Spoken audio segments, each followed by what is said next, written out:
ಅದೇ ಹೇಳಿದ್ನಲ್ಲಪ್ಪ, ಇದಕ್ಕಿಂತ ಭಯಪಡಿಸೋ ವಿಷಯ ಇನ್ನೊಂದಿದೆ ಅಂತ. ಇದೇ ಕರ್ನಾಟಕದಲ್ಲಿ 2023ರಿಂದ 25ರಲ್ಲಿ ಚೈಲ್ಡ್ ಪ್ರೆಗ್ನೆನ್ಸಿ ಕೇಸ್ ಒಂದು 33,000ಕ್ಕೂ ಜಾಸ್ತಿ. ಅಂಡ್ ಇವರ ಏಜ್ ಒಂದು 14ರಿಂದ 19 ವರ್ಷ. ಎಲ್ಲಿ ತಪ್ಪಾಗ್ತಿದೆ ಅನ್ಸುತ್ತೆ ನನಗನ್ಸೋದು ಪೇರೆಂಟಿಂಗ್ ಸರಿ ಇಲ್ಲ.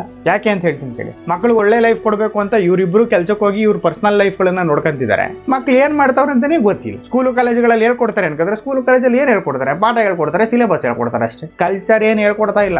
ಅದು ಮನೇಲೆ ಕಲ್ಸ್ಬೇಕು. ಅದನ್ನ ನೀವು ಮಾಡ್ತಿಲ್ಲ. ಸೆಕೆಂಡ್ ಒನ್, ಎಲ್ಲಾ ವಿಷಯಗಳು ಮಕ್ಕಳಿಗೆ ಅವೈಲೇಬಲ್ ಇರೋದು. ಮೊಬೈಲ್ ಅಲ್ಲಿ ಏನು ಬೇಕು ನೋಡಬಹುದು ಅವರು. ಸೊ ಇದಕ್ಕೆ ಗವರ್ಮೆಂಟ್ ಅಥವಾ ನಮ್ಮ ಟೆಕ್ನಾಲಜಿಲಿ ಮಕ್ಕಳಿಗೆ ಅಂತಾನೆ ಅವ್ರಿಗೆ ಲಿಮಿಟೆಡ್ ಆಕ್ಸೆಸ್ ಇರುವಂತ ಮೊಬೈಲ್ ಫೋನ್ಗಳನ್ನು ಅಥವಾ ಲ್ಯಾಪ್ಟಾಪ್ ಗಳನ್ನು ಅಥವಾ ಡಿವೈಸಸ್ ಗಳನ್ನು ಕಂಡಿಡ್ತಾರೆ. ತುಂಬಾ ಒಳ್ಳೇದು ಅನ್ಸುತ್ತೆ. ಅಂಡ್ ಈಗಿರೋ ಪರಿಸ್ಥಿತಿಲಿ ಪರಿಹಾರ ಏನಪ್ಪಾ ಅಂದ್ರೆ, ಮೊದಲನೇದು, ನಿಮ್ಮ ಮಕ್ಕಳಿಗೆ ಮೊಬೈಲ್ ಆಗಲಿ ಲ್ಯಾಪ್ಟಾಪ್ ಆಗಲಿ ಕೊಡಬೇಡಿ. ಡೆಸ್ಕ್ಟಾಪ್ ಕೊಡಿಸಿ ಅದನ್ನ ಹಾಲಲ್ಲಿ ಕನೆಕ್ಟ್ ಮಾಡಿದ್ವಿ. ಅವ್ರು ಏನೇ ಬಂದು ನೋಡ್ಬೇಕು ಅಂದ್ರು ಹಾಲಲ್ಲೇ ಬಂದು ನೋಡೋತಾರೆ ಇರಲಿ. ಎರಡನೇದು, ನಾವು ಮೊಬೈಲ್ ಕೊಟ್ಬಿಟ್ಟಿದೀವಿ ಅಂತಂದ್ರೆ ಅದಕ್ಕೆ ಪೇರೆಂಟಿಂಗ್ ಆಪ್ಗಳಂತ ತುಂಬಾ ಇದೆ. ಅದನ್ನ ಕನೆಕ್ಟ್ ಮಾಡ್ಕೊಳ್ಳಿ. ನಿಮ್ಮ ಮಕ್ಕಳು ಏನ್ ನೋಡ್ತಿದ್ದಾರೆ, ಏನ್ ಮಾಡ್ತಿದ್ದಾರೆ ಅನ್ನೋದ್ರ ಮಾನಿಟರ್ ಮಾಡಿ. ಅಂಡ್ ಮೂರನೇದು, ನಿಮ್ಮ ಮೈನರ್ ಮಕ್ಕಳಿಗೆ ಡೋರ್ ಲಾಕ್ ಮಾಡ್ಕೊಂತಿದ್ದಾರೆ ರೂಮ್ದು ಅಂತಂದ್ರೆ ಫಸ್ಟ್ ಆ ಬೋಲ್ಟ್ ಬಿಚ್ಚಾಕ್ಸಿ ಎಲ್ಲ ಸರಿಯಾಗುತ್ತೆ. ಸೊ ಇದ್ರ ಬಗ್ಗೆ ನಿಮ್ಗೆ ಅನ್ಸುತ್ತೆ ಕಮೆಂಟ್ ಸೆಕ್ಷನ್ ಹೇಳ್ರಪ್ಪ. And follow for more interesting and like this. ಮತ್ತೆ ಸಿಗೋಣ.